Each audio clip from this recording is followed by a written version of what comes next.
Solomon Northup was a free black man living in Saratoga Springs, New York, a married, educated carpenter and musician, when two white men asked him to be their fiddle player in Washington, D.C. in 1841. Interested, 33-year-old Northup accompanied the men to the nation's capital, where they drugged him, tied him up, and dropped him in the Williams slave pen. Northup was no longer free. He would spend the next 12 years of his life enslaved. Northup's kidnappers had stolen his freedom paper, the documentation that designated him a free African American in the United States, where slavery would be legal for another 2 decades. From Washington, he was taken first to New Orleans, then to multiple plantations in central Louisiana. A man named William Prince Ford bought Northup, who had been renamed Platt by the slave traders. Later, Northup recalled that Ford rewarded him for his work and behaved leniently toward him, while, under subsequent masters, there was no prompter to extra effort but the overseer's lash.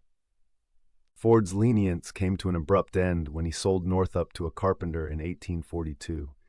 The carpenter, in turn, sold him once more to plantation owner Edwin Epps for $1,500. Epps turned out to be an especially sadistic master. He developed a twisted, pathological attachment to his female slave, Patsy. Northup later wrote that Epps rarely went a day without whipping at least one of the people he enslaved. It is the literal, unvarnished truth that the crack of the lash and the shrieking of the slaves can be heard from dark till bedtime on Epps' plantation, any day almost during the entire period of the cotton-picking season, Northup recalled. To speak truthfully of Edwin Epps would be to say, he is a man in whose heart the quality of kindness or of justice is not found. In the summer of 1852, Epps hired a white Canadian carpenter named Samuel Bass to do some work for him. Bass was opposed to slavery and compassionate to Northup's plight. He agreed to write a letter to 2 white storekeepers back in Saratoga, New York, friends of Northup's, telling them of Northup's enslavement and whereabouts. The shopkeepers, William Perry and Cephas Parker, in turn told Northup's wife, Anne, and his attorney, Henry Bliss Northup, a relative of the former enslaver of Northup's father. The attorney gained permission from New York's governor to go south and rescue Northup, and on January 3, 1853, he arrived at Epps's house with the local sheriff. They escorted Northup off the plantation and legally obtained his freedom at a local courthouse the next day. Epps regarded black people as chattel, as mere live property, Northup later wrote.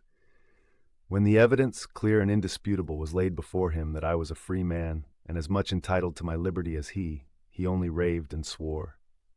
Epps denounced the law that tore me from him and declared he would find out the man who had forwarded the letter that disclosed the place of my captivity, if there was any virtue or power in money, and would take his life. Northup was reunited with his family on January 21, 1853. Over the next few months, Northup and editor David Wilson wrote a book detailing his story. Titled 12 Years a Slave, the memoir was published that summer. It sold 17,000 copies in 4 months, nearly 30,000 by 1855. A 2013 film adaptation of Northup's story won the Academy Award for Best Picture. After his best-selling book was published, Northup became an active member of the abolitionist movement, giving speeches throughout the Northeast, staging plays based on his story, and likely helping enslaved people on the Underground Railroad.